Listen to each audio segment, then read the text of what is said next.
All right, Molo Sanbonani, hello, hello, hello. Welcome to another episode of the Vuka Nazo Show. My name is Sihle Ngobese, aka Big Daddy Liberty. Remember, if you love the show, then do me a favor. How about you subscribe to the show and, of course, hit that like button. There it is over there. Hit that like button whether you're watching the simulcast on Facebook, YouTube, or on Twitter. And if it is on YouTube in particular, then subscribe to the channel. Hit that subscribe button and the bell notification so that you're notified every time we are on your screens. And of course, remember, guys, we have a website. Find us, please, at bigdaddyliberty.com. Now, with that being said, enough with the jibber jabber. How about we get straight into the news? All right, indeed, it is an interesting morning and an interesting day where the Americans are basically, I told you this. Now, if you're someone who watches the show, you'll remember we covered this issue of the spat, the diplomatic spat between the Americans and South Africa, with the ambassador to South Africa, or rather the American ambassador to South Africa, basically in a press conference having alleged that South Africa basically sold or gave weapons to the Russians via a Russian ship that was docked in Simonstown, the Lady R. Now, this was a serious allegation made at the time. It caused a diplomatic row, as they say in Afrikaans, basically seeing the American ambassador not necessarily apologize or even retract the claim that they made, but simply saying, as they did, that, oh, well, maybe we shouldn't have said it out in a press conference, but they didn't actually apologize. And I remember saying at the time, especially as the Department of International Relations and Cooperation was claiming victory, they said, we made the apology, we made the big Americans apologize. Unalili Pando and Clayson Manyela, the spokesperson, basically suggesting at the time, I said at the time that actually the Americans didn't apologize, number one, and number two, they didn't retract that claim, and number three, this is the scary part, the very fact that the Americans have put us on their radar, expect some form of retaliation, expect some form of the Americans showing South Africa who is boss. And I told you back then that they might likely use the Agoa Act. That's the African Growth and Opportunity deal or act, if you will, which South Africa is a beneficiary of. This, of course, is a piece of legislation that sees various African countries benefit from free trade, preferential trade. Our goods in this country, manufacturing, car manufacturing, agriculture, etc., our goods have unfettered, unhindered access to the American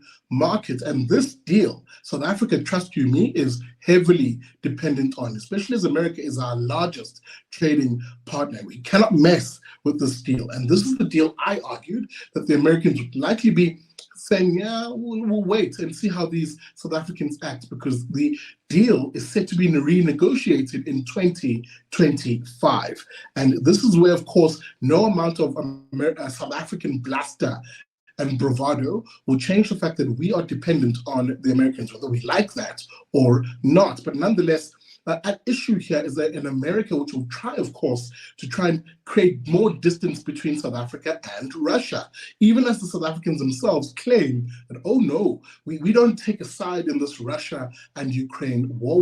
We're non-aligned, is what the South African government says, and the Americans are not buying this. And because we know, as we've seen in the past, that South Africa has a very cozy relationship with the Russians. I mean, here's a nice little chummy photo between Ramaphosa, the South African president, and of course the Russian president, Vladimir Putin. You remember, of course, South Africa is part of that multilateral organization, if I can call it that, called BRICS. That's Brazil, Russia, India, China, and South Africa. Notwithstanding the fact that there's also very close historical ties between the ANC as a party that governed South Africa, and of course the Russians from back during its anti-apartheid days. But nonetheless, the Americans now upping the ante and saying, actually, here's the next chess move, where politicians in America from both sides of the aisle, which makes this even more scarier, that's Democrats and Republicans, pardon me, saying, actually, South Africa needs to be punished. Firstly, the first salvo they're firing here is to argue that the upcoming Agoa summit should be moved away from South Africa. That's, of course, for politicians from America. That's Christopher Coons, who's the chairperson of the Subcommittee on Foreign Operations and Related Programs, James E. Risch, ranking member of the Senate Foreign Relations Committee, Gregory Meeks, who was also ranking member of the Foreign Affairs Committee, and of course, the chairperson of the Foreign Affairs Committee, Michael McCall, basically in this letter saying, we encourage you, that's to the president of the US, with Joe Biden, to explore other possible locations to host this year's forum. We believe it is important that the forum takes place this year, that is held in Africa, continuing the tradition of alternating the forum's location between the US and an Agoa eligible country. If South Africa continues to demonstrate support for Russia in its unlawful invasion of Ukraine, then hosting the forum in another country in sub-Saharan Africa would send a clear and important message that the US continues to stand with Ukraine and will not accept our trading partners' provision of aid to Russia's ongoing brutal invasion. End of quote. Yeah, boy. The Americans are not mincing the words here, basically saying, putting South Africa and the South African government on notice. And you've got to understand something. This trade deal between South Africa and that is the Agoa benefits to South Africa are immense. They are these are billions upon billions of rands and millions of jobs, if you will, that are dependent on this deal. So South Africa cannot fluff this particular incident, and it has to really, as we say in Zulu, Vuka Nazo. But nonetheless, this being South Africa and all, that's clearly not going to happen. Let me quickly quote from this piece again. This is from EWN, which basically echoed and shared that story of these four US politicians who, again, was quoting the piece, quoting a New York Times piece, says the following.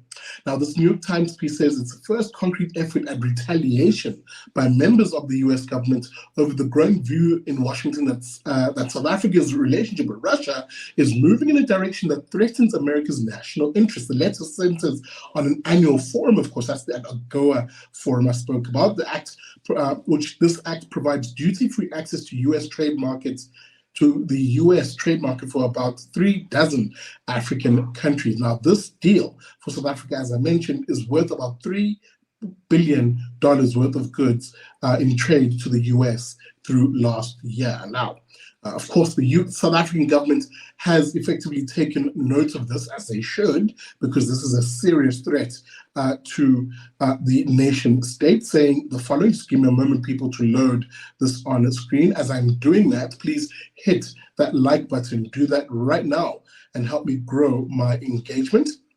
As I said, South Africa responding to this letter via its the spokesperson to the Department of International Relations and Cooperation, Clayson Monyela, basically saying, noting, of course, that there was no decision yet by the US State Department to move this Agoa meeting that's set to be held in South Africa. Monyela directly quoted saying, this letter by the 4 US Congress members to Secretary Blinken is noted. There's no decision by the State Department or White House to move the Agoa forum from South Africa. President Cyril Ramaphosa's special envoys recently visited the US to meet and explain South Africa's active non-aligned position on the Russia-Ukraine conflict to key stakeholders and decision makers. Now, again, let me take a quick pause here.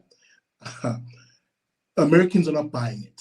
Like, I don't care how much they try and reinforce this, how much they try and say over and over and over to the mainstream media, that's Durko and the president. The Americans are clearly not buying this. South Africa is being expected here to make much more bigger overtures in basically distancing itself or actually being non-aligned, as they claim they are. But nonetheless, let me go back to this piece which says, continues to say, our diplomats in Washington continue to engage on these matters. President Ramaphosa is leading an African peace mission in the coming days to Russia and the Ukraine. South Africa enjoys the support of the US government, the Africa Group, and of course business in hosting the Agoa Forum, which is planned for November this year. The relations between South Africa and US are mutually beneficial in the context of the Agoa. End of quotes. It's of course, is according to Clayson Monyela. This is where I'll end it.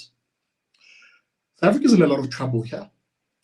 And I don't care where you stand on the issue of the Ukraine war? Are you on the Russian side or the Ukraine side? Look at my flag. I'm virtue signaling, as a lot of you do on social media. I couldn't care less. What I care about is effectively a South African government who, if they are claiming they are non-aligned, as they're saying, are making a hash of it at the moment, because one of their biggest trading partners, the US, is basically saying, hey man, we are going to show you who is boss. And the South Africa is in no position to pretend as if it doesn't need Agoa or that it doesn't need its relations with the US. Something has to give here.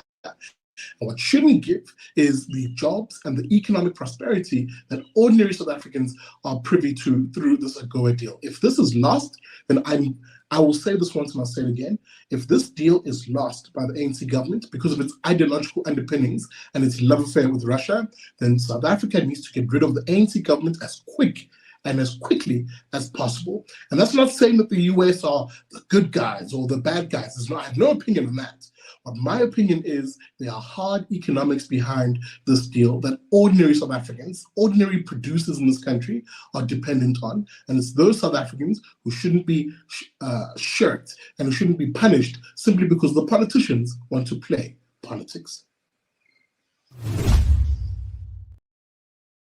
That's it for this episode. Let me know what you think. Should the US go through with this and move the summit? Should this be a move that it makes to try and put pressure on the South African government? Maybe you are someone who's on the side of the Russian campaign. Well, let them go, you might say. Yeah, I hope you're not saying that, but nonetheless.